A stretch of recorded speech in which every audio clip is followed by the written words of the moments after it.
To understand how much the weakened estate tax, which taxes wealth before it's inherited, has been overlooked as a source of critical revenue for public programs, you have to go back in time. In 2011, the Real News senior editor Paul Jay made a modest proposal for the state of Wisconsin. So we're told there's a dire emergency to find $137 million by June and $3.6 billion by 2013. Something has to give. But why is it the public sector workers? With the state running a deficit and state workers' pension underfunded, Jay offered an alternative to asking workers to make concessions, which then Governor Scott Walker was proposing.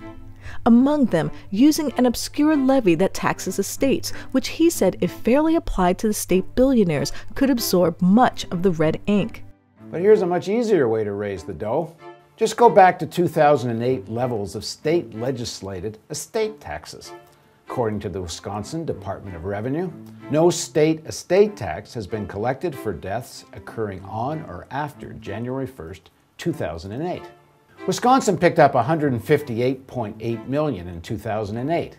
So if that tax were collected for 2009 and 2010, there'd be enough to fill the short-term hole and perhaps give those workers at Kohler, Mercury Marine, and Harley-Davidson a bit of a tax break. Jay noted in the piece that the estate tax, both on the state and federal level, had been slowly dismantled. An estate tax imposes a tax on wealth bequeathed to future generations by taxing the value of the estate before it is inherited. But the dilemma facing Wisconsin is a microcosm for the nation, as conservatives have attacked the tax that many say is key to addressing the country's growing income inequality. According to Matt Gardner from the Institute on Taxation, since 2001, Republicans have exponentially increased the exemption after which an estate is taxed. In 2001, all of the estate after $600,000 was taxed at a rate of 50%. But since Republicans started dismantling it, no tax is imposed up to $10 million, meaning only 1 in 1,000 estates qualify for the tax. The estate tax operates in a larger framework, though. It's best understood as a backstop to the federal income tax. And part of the reason why continuing to have an estate tax is so vital is that as long as it exists, it is at least a backstop against rampant tax avoidance on the personal income tax. This graphic shows how undermining the tax has all but eliminated revenues from the estates of the wealthiest. It's a weakening of a critical source of revenue that could hamper the government's ability to provide services for decades. But it's also a vehicle to create a permanent class of uber rich. And the damage is not limited to the federal revenues. The undermining of the tax has also affected state budgets, with nearly 30 states eliminating the estate tax altogether since 2001.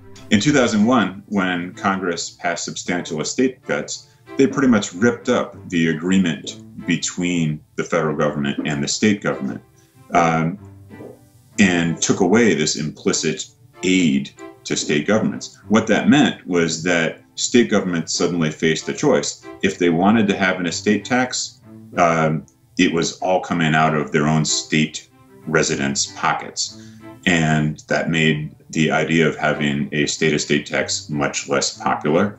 And within 5 years, something like 2/3 of all the states repealed their estate taxes. So now I think we're left with roughly 1/3 of the states that have any estate tax revenue at all. In fact, the Federal Joint Committee on Taxation calculates the latest cuts to the estate tax will cost the U.S. Treasury $269 billion over the next decade. As Gardner notes, this tax break helps people who have inherited their wealth. In fact, a 2012 analysis by the group United for a Fair Economy found that 40% of American billionaires inherited a sizable asset from a spouse or family member. Morris Pearl, chairman of the group Patriotic Millionaires, says it's another conservative effort to create a regressive tax system, and it does not get enough attention. You look at the list from Forbes of the richest people in the country. 8 of the top couple dozen are people who have simply inherited wealth. The heirs to Sam Walt, who started Walmart, and the heirs to Forrest Mars, who started Mars Candy. And those are people who don't pay taxes at all because they don't have any income. Those are people who don't pay capital gains tax because they only, by American law, they only pay tax on the increase in wealth after their patriarch died. And other than the estate tax, essentially no tax at all. And yeah, it does lead to an aristocracy. Which is why Morris and his fellow millionaires say the estate tax should be strengthened.